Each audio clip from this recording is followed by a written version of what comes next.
السلام علیکم ورحمۃ اللہ وبرکاتہ۔ اذان کے وقت نماز پڑھنا کیسا ہے؟ یا اسی طرح سے قرآن کریم کی تلاوت کرنا، ذکر و اذکار کرنا، قرآن و حدیث کا درس پڑھانا اور اسی طرح سے بیانات یعنی تقریر وغیرہ کرنا کیسا ہے؟ تو بہت سے لوگ یہ پوچھتے ہیں اذان ہو رہی ہو تو اور کسی نے نیت باندھ رکھی ہو یعنی نماز پڑھ رہا ہو تو اذان کے وقت نماز پڑھ سکتے ہیں یا نہیں، کیا مسئلہ ہے؟ تو دیکھیے، مسئلہ بتانے سے پہلے آپ سے ریکویسٹ کرتا ہوں، اگر آپ چینل پہ نئے ہوں تو چینل کو سبسکرائب، ویڈیو کو لائک اور شیئر ضرور کیا کریں۔ ایسا ہوتا ہے کہ نماز کا وقت ہو جاتا ہے اور جب نماز کا وقت ہو جاتا ہے تو گھروں کے اندر ماں ہوتی ہیں، بہنیں ہوتی ہیں، یا اسی طرح سے کسی کو فجر ظہر کی یا فجر کی نماز سے پہلے کی جو سنتیں ہیں وہ سنتیں پڑھنی ہوتی ہیں۔ تو ابھی نماز کا وقت تو ہو گیا لیکن اذان نہیں ہوئی۔ اب کسی نے نماز پڑھنے کے لیے نیت باندھ لی، نیت جب باندھ لی تو اس نے نیت باندھ رکھی تھی اور بیچ میں جو ہے اذان ہو گئی، تو بہت سے لوگ یہ کہتے ہیں کہ اذان ہوتے وقت نماز نہیں پڑھنی چاہیے، تو کیا مسئلہ ہے؟ یہی مسئلہ بتانے سے پہلے میں آپ سے ریکویسٹ کرتا ہوں کہ چینل کو سبسکرائب کر دیں۔ دیکھیے، ترمذی شریف کے اندر ایک حدیث موجود ہے، حدیث نمبر 470 پر یہ حدیث آپ کو مل جائے گی ترمذی شریف کے اندر، کہ کانا یصلی الرکعتین والاذان فی اذنہ، کہ اللہ کے رسول فجر کی جو 2 سنتیں ہوتی ہیں پہلے کی وہ پڑھ رہے ہوتے ہیں اور اذان کی آواز ان کے کانوں میں آ رہی ہوتی تھی، یعنی اللہ کے رسول اس حال میں فجر کی نماز کی فجر کی جو پہلے کی 2 سنتیں ہیں وہ پڑھ رہے ہوتے تھے اور اذان ان کے کانوں میں آ رہی ہوتی تھی۔ تو اس حدیث سے پتہ چلتا ہے کہ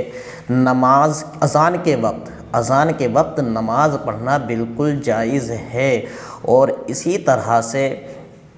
اذان کے وقت قرآن کی تلاوت ہم کر رہے ہوں تو قرآن کی تلاوت کرنا بھی جائز ہے، کوئی تقریر کر رہا ہے تو تقریر کرنا بھی جائز ہے، قرآن و حدیث کا درس دے رہا ہے تو قرآن و حدیث کا درس دینا بھی جائز ہے، اور اسی طرح سے کوئی ذکر و اذکار میں اگر کوئی مشغول ہے تو ذکر و اذکار میں بھی جو ہے مشغول رہنا جائز ہے۔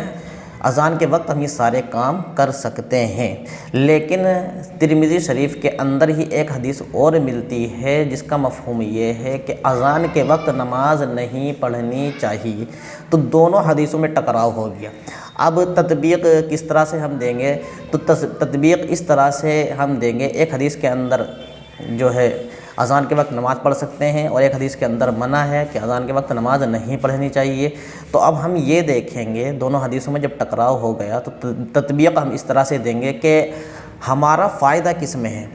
ہم اپنا فائدہ دیکھیں گے، یعنی اگر اذان ہو رہی ہے اور ہم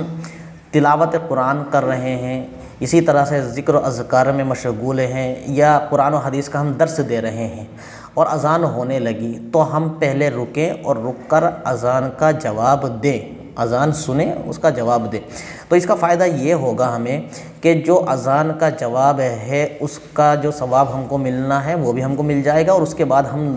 قرآن کی تلاوت کر لیں یا ذکر کر لیں یا اسی طرح سے بیانات کر لیں تو اس کا ثواب بھی ہمیں مل جائے گا۔ لیکن اگر ہم نے قرآن کی تلاوت کو بند نہیں کیا، ذکر و اذکار کو اپنے بند نہیں کیا، اور اسی طرح سے ہم نے قرآن و حدیث کے درس کو بند نہیں کیا، اذان ہو رہی تھی تو ہم جو ہے ان تمام کاموں میں مشغول تھے اور اذان ہوتے وقت ہم نہیں رکے، اذان کا جواب نہیں دیا، تو یہ بھی جائز ہے، اس میں بھی کوئی حرج کی بات نہیں ہے، کیونکہ اذان کا جواب دینا یہ بھی دین کا کام ہے، اور جو ہم جن دوسرے کاموں میں مشغول ہیں قرآن کی تلاوت میں، اسی طرح سے اور دوسرے کاموں میں قرآن و حدیث کے کام میں، تو یہ بھی دین کا کام ہے، کوئی حرج کی بات نہیں ہے۔ لیکن اس میں ہمارا نقصان ہے، اور نقصان یہ ہے کہ جو ثواب ہمیں اذان کے جواب دینے پر ملتا اب وہ نہیں